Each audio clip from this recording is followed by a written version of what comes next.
Welcome back to another episode of Demystifying Debrecen podcast. It's your host Haneen. And your host, Zoya. Today we have a very special guest, our colleague and Group 9 leader, and a member of the ISU.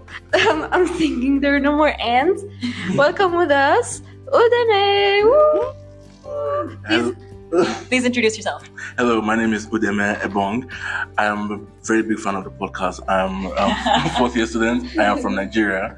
Very nice. I'm very happy to be here. Thank you for having me. Thank you for being here. Yeah, thank you for being here. And cut.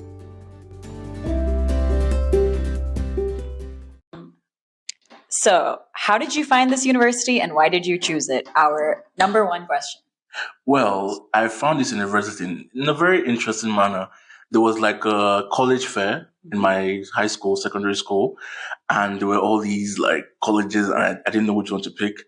And I decided to go to a random one to do like a foundation program. And I had heard that a few of my friends were here already. They came to BMC. Was this college fair in Port Harcourt? It was in Port Harcourt, yes. Okay. So, but from there I went to another states, Lagos, actually go to school there. Port Harcourt? Yeah. That's the It's a city, town that yeah. he's from that I lived in. Yeah, it's a Port Harcourt city, and So from there, I heard that two of my close friends are already here, Yeah. and they highly recommended it. So Oh. yeah, I just came here. That's it. So Udeme, Yeah. what's it like being a member of the ISU, and what is it that you do? Like, what's your job? She's like, do you do anything? Okay. Okay. Well, first of all, it's more stressful than you think. Yeah. Really? Yeah. It's not like we don't have as much power as students think we do. Like we can't just do anything we want. But it's more stressful than I thought that it'd be going in, which is good because that means we're actually doing work there for you guys. The position I hold, I am a representative at this point. I'm a representative. I'm just a member of the ISU. There are official officers, but as So of what are the officers like? What are the names of the positions? the positions, we have the president, the vice president, the general vice president. Then it's split into two: education and events, social. Then the education has its own vice president and officer. Then the events also has a vice president and officer there. Then after those officers, then we have the representatives, which generally just help the ISU do helping the ISU in any way we can. Mm-hmm. And wait, I had a question in mind. How did you become a member of the ISU? Like, what did you Girl, do? you were there for the election, no? Yeah, I was for the election. Funny enough, I didn't think I would actually win. What happened was I had shown some interest in because I repeated a lot. I just gave up on life. So a few of my friends were like, "Bro, this is now that you've finally passed that hurdle, you should actually think of doing more with life instead of just focusing on passing one exam." Yeah, there's a Yes. lot of extracurriculars and Yeah. research and all these things Yeah. that you can do in this university that feels really hard to do after you've repeated because you're like, what's the point? Yeah, because when you repeat, your focus is passing that one thing that is holding you back. But if you do that for a while, you forget that there are other things. So what happens? When I finally passed, it was anatomy actually. When I finally passed anatomy 2, my friends were like, "Yo, all those plans you had back then of joining this organization, that this and that, this is your chance to do it." And I was like, "Well, I'm tired." And they were like, "Bro, the ISU election is happening." And I was like, "Sure, I'll do it.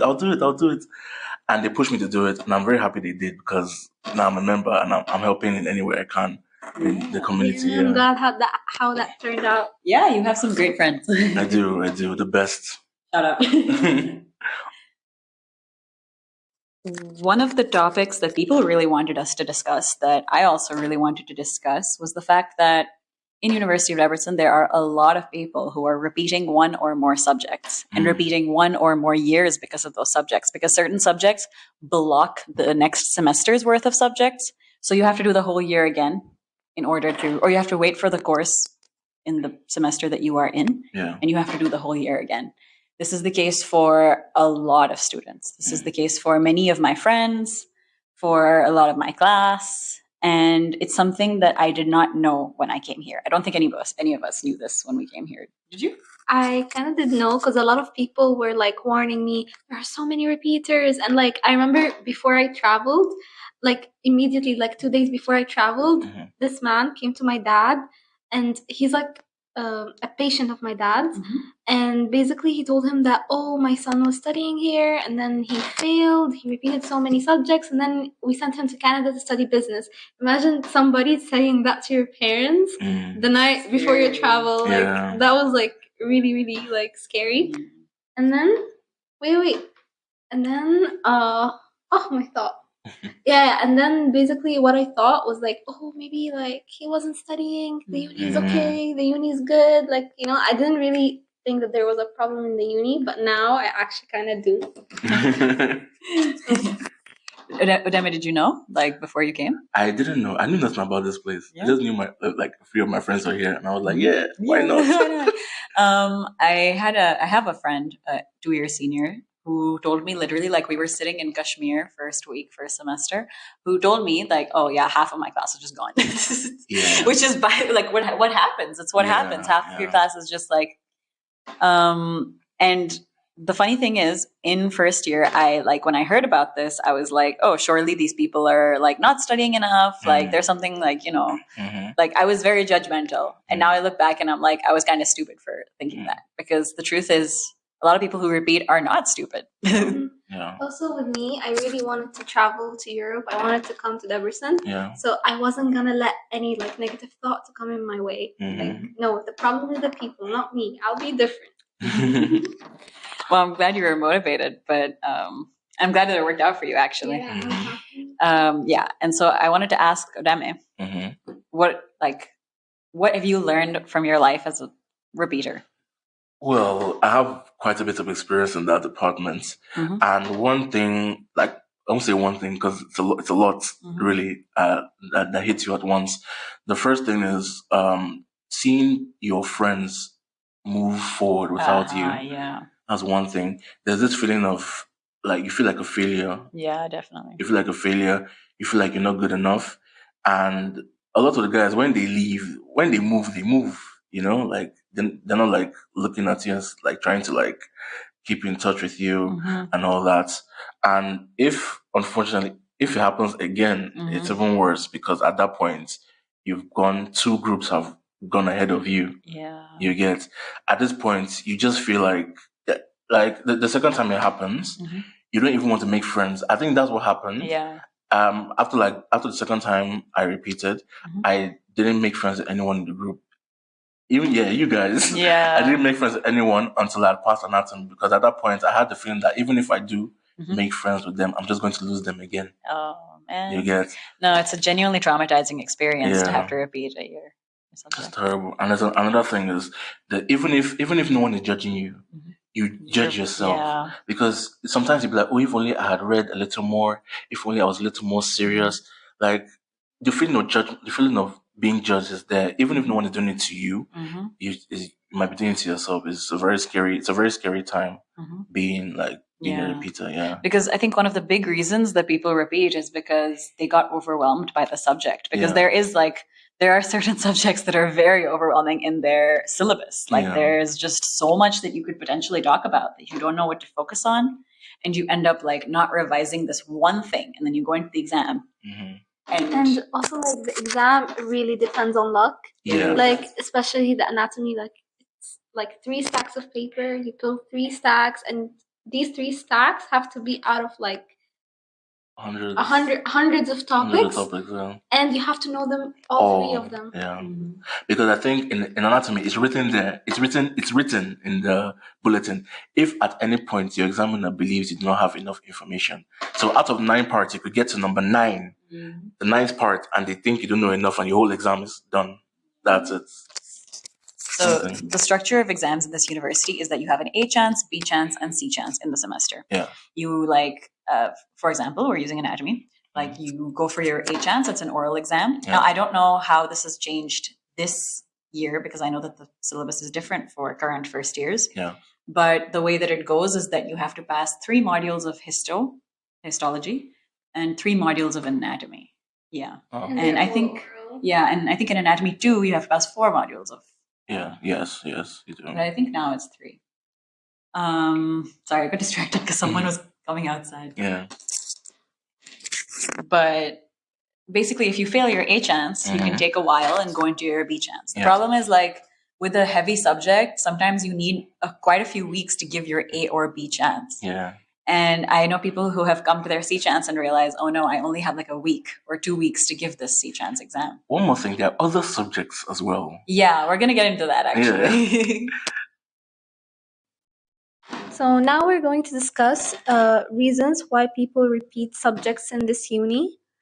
And I feel like one of the biggest reasons that people like repeat because of it, or at least like what my friends told me, is self-doubt, or like feeling not feeling prepared enough for the exam. They postpone their exam to the point where it's too late to give any more chances. Yeah. And one of the things is like mental health issues or personal issues. I know somebody who had a really bad breakup and failed an exam because of that, because you just can't get out of those things. You can't like study, you can't give your 100% if your mind is elsewhere. Yeah. There's like a lot of factors that go into it, like health factors and stuff. And of course, like, I mean, there's also the matter of just like poor time management. But yeah. What do you think? Yeah, in my opinion, based on my experience, the number one reason for failing or repeating a course is you're just not ready enough. For whatever reason, it could be due to poor time management. It could be due to like receiving like heavy news, mental instability caused by sadness or fear. So basically, you didn't study enough. Number 2, again, you feel like you're not ready. Yeah. If fear is a very important factor for examinations, you could go there, you're ready, but you get like a teacher that everyone says is like horrible, and everything just disappears from your head, stuff like that. So like not being ready and fear are two very. I know, like some people just like walk out of the exam when they see their topics or their examiner as well. Yeah. I remember this actually happened to me in anatomy exam. I walked in, it was the examiner that everybody fears. I forgot everything, even though I knew all my topics. Yeah. They were easy topics. And that was like a perfect topic exam. Yeah. But I just couldn't say anything. And I had to leave that day. It was very stressing. Yeah, no, that happens. And like when I was giving my first Biochem 2 exam, I didn't actually go into the room. I just stood outside and I got so stressed out. And the thing is, like one of my friends, I want to say like acquaintances, had just gone inside and he had told me that he had a really tough time studying for that exam season. Like he told me like he had like an emergency clinic visit and stuff. And I was just like standing outside there and I was like, I think I need to go to the emergency clinic because I was like frozen. I was just absolutely petrified by all of the little things that I hadn't known that I was like, okay, it's going to be fine. Like they're just like simple details. At the moment they felt like insurmountable. They felt like, oh my God, I don't know anything. Yeah. Like, what am I even doing here? And I legitimately just turned around and went home and I was sick. And the thing with like, for me personally, my thing was that I did not take histology 1 seriously at all. I assumed that it would be easy. I assumed that I would be able to give my 100%. Yeah. But after having given 6 or 7 exams that semester, my 100% was like a 10. And that's why you really need to like really plan ahead, really like prepare way beforehand, because you don't know how your energy is going to fluctuate, how your focus is going to fluctuate, what's going to happen in the future. You need to make your plans, man. Yeah. Also, I feel like in first year, it's like difficult to study for exams because I don't know about you guys, but in high school we were pampered. We had like everything given to us, worksheets, presentations, and the teacher would literally tell us this is gonna come in the exam. In uni, it's not like that. We had revision classes. We had revision classes in my high school. Yeah, but like in uni, it's not like that. You have to do everything yourself. You have to find your resources. Attending lectures may not be useful for some people. So like you're gonna have to figure out another way to go around it. Yeah. And like we used to have, did you guys do GCSEs, A levels? Yes, So I did. we used to have past papers, like books and books upon past papers. As long as you did those, you were like fine. But here you just get a handful of slides, maybe a recommended textbook, and your life, and you're like, they're like, leave you with it. And you have to learn how to study by your own. Yes, exactly that. It's like you see everyone reading. I personally, I study best like using videos and tutorials. So I saw everyone reading and I read too, and nothing. I knew nothing. You get to like. Thankfully, it was a few friends of mine that realized that you're a good listener and you retain stuff when you listen. Why not do tutorials? And I was like, it costs money. Like, you can go hungry for like a week. Just do the tutorials, and I did it, and I passed like first try 5. Yeah. So yeah, in these cases, tutors are really helpful. Yeah, it's a very personal journey. You and your university life here, study life. In the last couple of years, some of the subjects that people have tend to really get stuck on, tend to fail a lot, is of course the big bad is anatomy 2. Then the smaller bads are anatomy 1, biochemistry 2, medical chemistry, biophysics, biostatistics, I think even physiology too. I know a few people who fail. And neuroanatomy. Neuroanatomy, yeah, that's also a pretty big bad. Yeah. Because those are the subjects where there's almost no limit to what you're supposed to learn and almost no like clear indication for where you're supposed to learn it from. Yeah, also with anatomy being like so chunky, people tend to focus more on anatomy and like neglect the other small tiny subjects. Yes. And that's also another problem. And even like studying throughout the semester becomes difficult when you have like SCTs and stuff to give. So, well, I believe the SCTs, if you studied for the SCTs, it may like help you, like, because like the thing about, I believe, for SCTs is that SCTs it's not the whole material you have to study. So if you study, like, if you have an SCT in week 4 and you have to study the first 4 weeks of material, maybe the next one. When it comes to the exam period, when you have to study everything, it could be like a revision. If you SCTs are actually good. Like overall, they're good. But the ones that I was speaking about specifically was I had a really tough time balancing it's a lot. SCTs and it's a lot for anatomy. And they're back to back. That's the thing. They're back to back SCTs. Like once they start, they do not stop. That's the thing. So yeah, you really need to plan well. But like if you do plan to take the SCTs, they are a great help in the final. Planning is very important. Time management is really very important. One of my seniors told me that when I started anatomy 2 was like, okay, anatomy 1 you need to start studying maybe 4 weeks into the semester or like 5 weeks into the semester, but anatomy 2 you should start studying like a week before or the first day of the semester, because that's just how much material there is. Yeah. Another thing that I think that really trips people up in like when it comes to repeating is like sometimes you don't look at, and this happened to me with biochemistry. This is the reason that I didn't go into that exam, is because when I sat down and looked at all the material, it was the first day of exam season. And I was like, oh my God, there is just so much here. Yeah. I mean, I passed that subject, but the absolute nightmare of like sitting down first day of the exam period and realizing like, oh no, like if you don't see all the material before exam period, it's actually like emotionally damaging to give that exam. Yeah, it was the same for me. The first time I did anatomy 2, I just sat there and I just sat down and looked at the topic list, and I couldn't breathe. Yeah. Like a minute. So yeah, that's a lot, man. Just one subject is a lot. So Udeme, you're a very happy guy. So, and I want to ask you, like, how did you deal with repeating? How did you stay motivated? And why didn't you choose a different path? Funny enough, I wasn't motivated, actually. I was deeply depressed. But the main thing that helped me was my friends. Like, my friends really helped me out. So much so that I have a saying now. I came up with a saying, and it's, the man I am now, I didn't make my friends made me. So obviously there are those who judge and those who like, they feel like they could feel like they're ahead of you, or maybe you're behind them, or things of that nature. They just don't have any interest in staying connected with you. But a lot of my friends, they're in higher years now, sixth year. Some graduated. While studying for anatomy, all I did was study. I forgot to eat. I wasn't eating. I wasn't really sleeping. So they would come at random, like, "Yo, have you eaten today?" And if I say no, they'll be like, "Why not?" And like they make me something. They come. They make sure like I'm okay and things like that. Like they come to my house at random because if they asked for permission to come, I would say no. I'm studying. So it felt like a nuisance at the time, yeah, but my friends saved me. Do you want to Honestly. give a shout out to a certain someone?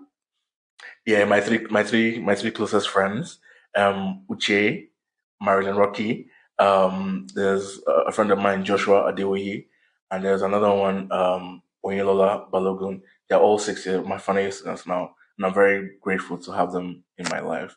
I'm so glad that you had people like that in your life, and you guys should learn like not to judge repeaters because like you never know what someone is going through, and like you've seen like how like Udeme had supportive friends and how like they were able to impact his life in such a way. Yeah, we had an answer to one of our polls that said like they wanted us to talk about the stigma of repeating, and there is truly a stigma. But I will say this: like, it feels insurmountable in the first year and second year, and maybe even a little bit in third year. But once you get to the end of third year, once you get into fourth year and fifth year, it doesn't matter anymore. At that point, people are repeating subjects for fun. People are just like not giving micro because they know they can give it next year. But like, what I mean is, you really don't know what's going on in someone's life. Exactly. And I mean, I'm glad you stayed your path. Thank Did you you very ever, much. like, I'm sure you did. I know obviously everybody does, but did you consider like leaving? I know, actually. Really? Yeah, because I'm a lazy guy, yeah. So like the way I operate is that I would rather suffer now so as not suffer later. The thought of going to another country or back to Nigeria and like enrolling again, like trying to navigate like the new city or school again, making new friends again, all that sounded a bit too rough for me. So I was like, I'm here. I've already done it. I'm going to graduate from here no matter what. Yeah. Determination is also a big thing. Yeah. From here. Yeah, it's impressive. Not giving up for whatever reason. I didn't give up because I was lazy. I didn't want to go somewhere else and get used to the new environment. That's why. Yeah. But for whatever reason, do not give up and find or build a supportive system around you. Friends, boyfriends, girlfriends, parents, support system, and not giving up. That will really help you here. No, I think one of the reasons that people do stick around is because you're in medical school, at least right now, right? So to go somewhere else and start fresh, that's a very terrifying like concept. That's a scary. It's going to take time, and you also need to like, I don't know. So a lot of people think about the fact that they're young and they don't want to waste another additional year to apply somewhere else, which is unfortunate, I think, because I think that if you took a leap of faith, maybe you would be happier doing something else. But that's my personal opinion. I also feel like you should also know yourself, like in a way, like sometimes, like I know people where they tried repeating subjects, but that wasn't successful. Yeah. And in that case, like, it's okay to like also apply somewhere else and go somewhere else. Like you just have to know yourself and you have to know if this uni is good enough for you. Or is actually, I don't know how to say it, but like, you know what I mean? Like, I don't know how to say it. Or if the course is good enough, but it's good for you as well. Yeah, because I'm going to be honest, like staying the course and like doing all these difficult subjects and stuff, sometimes it's not worth the trouble. But I do think that, of course, there are people who are really dedicated to being doctors. Like that's what they've dreamed of since birth. It's what all they've ever wanted to do. And so in that case, staying has more of a reward than a punishment, right? Yeah. But you should definitely check your own limits. And I gave myself, when I failed a course, I gave myself like one repeat. I was like, okay, I am gonna do this course once more. If I fail it, it's over. I'm going home. I'm gonna figure something out, right? But I mean, I passed it, so I'm still here. But like, give yourself one chance, 2 chances. Just give yourself whatever you can give yourself. Just keep in mind that like it's not the end of the world if you stay an extra year, it's not the end of the world. If you drop out of medical school, it's not the end of the world if you decide you want to do something else after a year or Or two. even go to another med school in another country, because like a lot of other unis in different European countries, they have like an easier, like some unis have an easier system that, or like a system that would maybe like be better for you in a way. The reason I think that Debrecen is so particularly hard was because it's accredited in a lot of places. It is, and this is one thing to note. Some people obviously would like your exams to be easier, Yeah. but just keep in mind that the easier your exams are, the less credits this university does have, because the world will think, oh, these guys they just print doctors, you know. The harder the course, the more credible your experience seems outside. So there is value to sticking with it and just doing your absolute best in whatever subject is like holding you back. There is like a lot of value in that, especially because once you're done, like when I passed that one exam, I was like, I have really done something that has really like has a lot of value, you know? Mm-hmm. You know what I mean, Udeme? Yeah. He's like smiling over there. So someone said Debrecen was made for character development. Oh, honest to God, truth. So real. Something that Udeme and Haneen have in common is that you come from doctor families, like your parents are doctors. What is that like as somebody who has no doctors in my family? Oh my God, you're so lucky. Really? I know, you get to start the legacy, no? Yeah, so both my parents are doctors. So when coming here, it feels like you have a lot to live up to, because both of them are very popular doctors. They're very good at what they do. Everyone knows them. Can I ask their specialty? Yeah, my mother is an ear, nose, and throat surgeon, otorhinolaryngology. My father was an anesthesiologist, and again, very popular in their craft. Like they're wanted everywhere. So as their son, when you hear the son is going to study medicine as well, everyone is like, "Oh my god! Oh, you're following your parents' footsteps. I hope you're like as good as them in the future." I'm like, well, I'll do my best, surely. That must be like really difficult, like a lot of pressure. No, actually, no. Like it's just for me. It's just a feeling. You feel like you have to live up to them. But my parents were also medical students.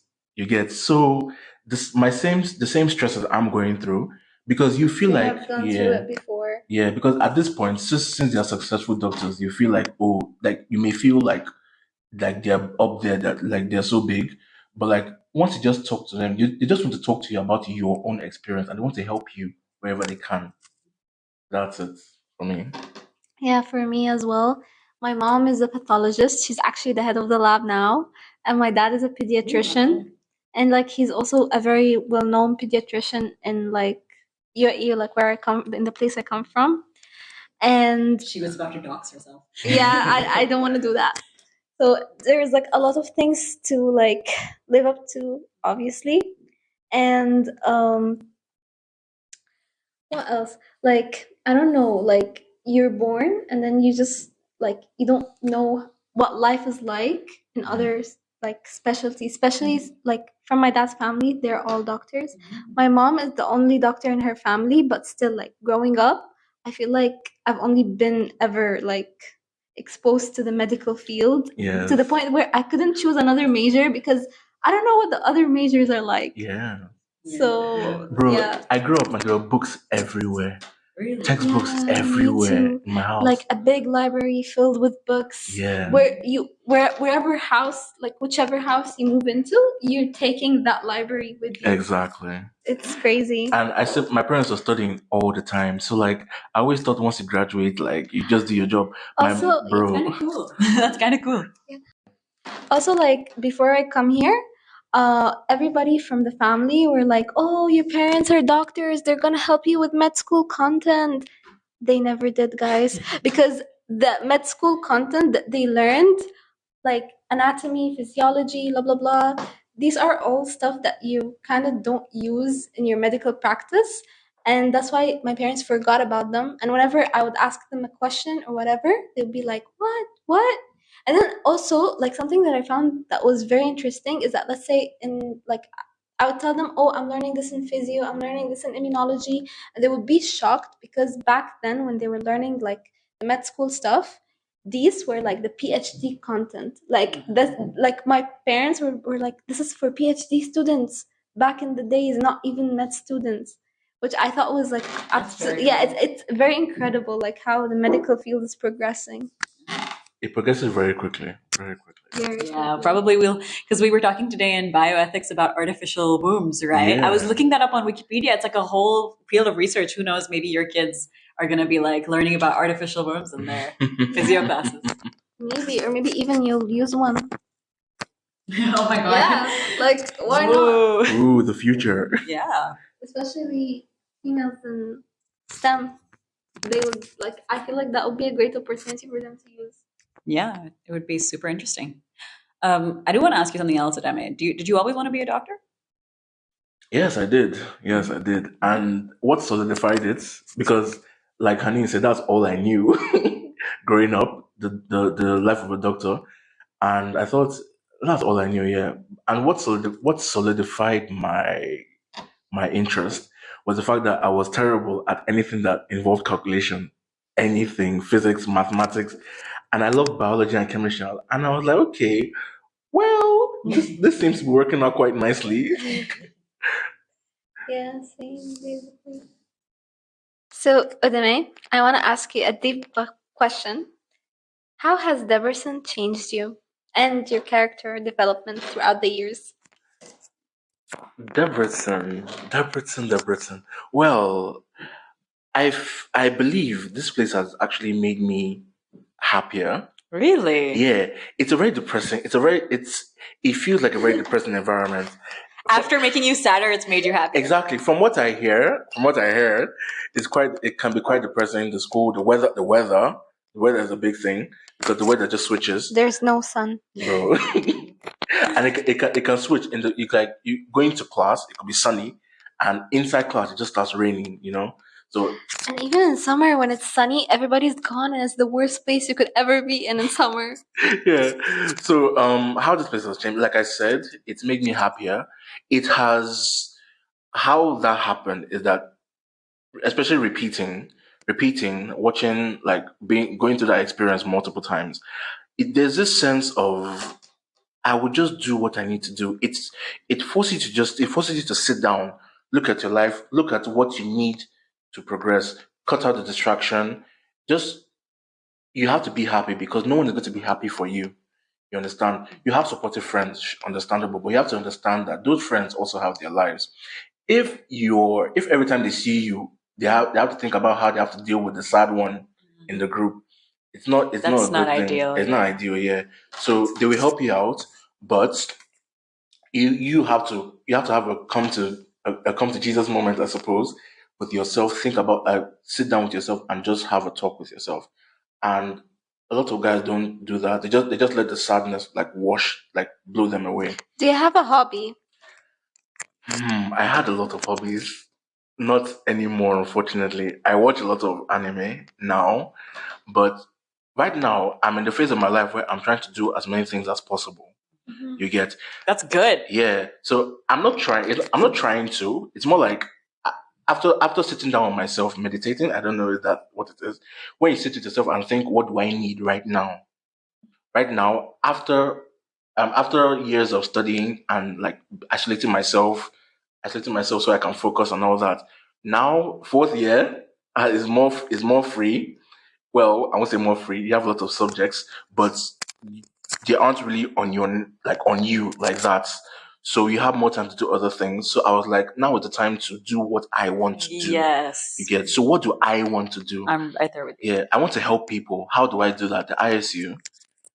How can I develop my own skills? Research. You can try to be a group leader, year rep, sports. You're all actually that. a very good group leader, by the Oh, way. Thank you very much. Yeah, you do this thing every week where you send us like for this week, like the roundup, like we're gonna have this class, we're not gonna have this class, like Yeah. please show up to this lecture, this thing, and I'm always like, oh, thank you. Thank you very much. And one thing that made me happy, like the thing that made me the happiest now, is the group.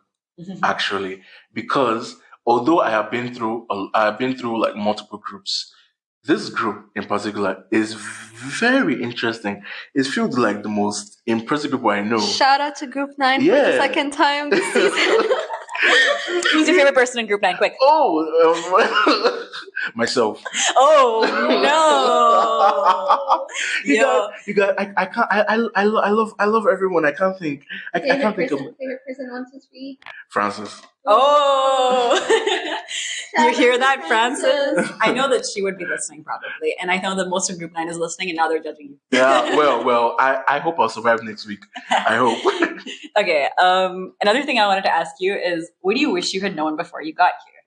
What I wish I knew. Oh, I wish I knew how much time. Basically, med school takes up all your time. You have to fight to create time for yourself. You understand?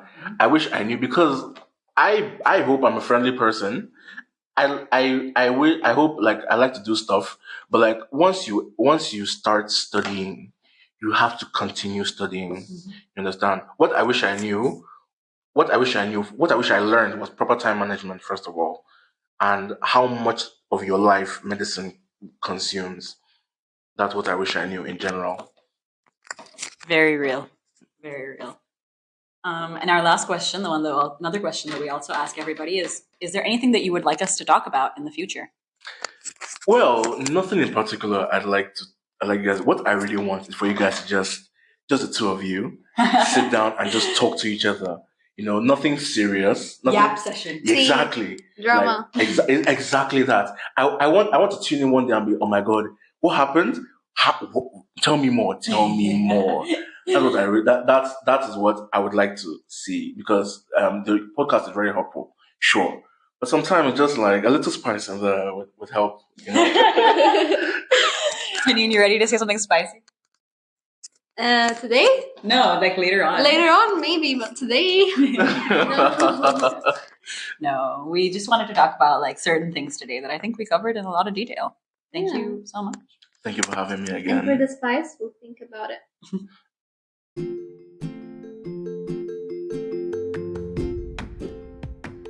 Thank you for listening, and thank you, Udeme, for being part of our episode 4.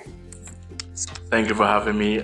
Thank you for having me again. And like I said, I'm a big fan, very big fan. Yeah, I know. You're always telling me like you listened to the previous episode. Thank you so much for your support, actually. No problem. Anytime. For anyone listening, you can find us on Instagram at demystifyingdebbpod. We stream every Saturday at 12 p.m. so far on Apple Podcast, Spotify, and YouTube. Thank you.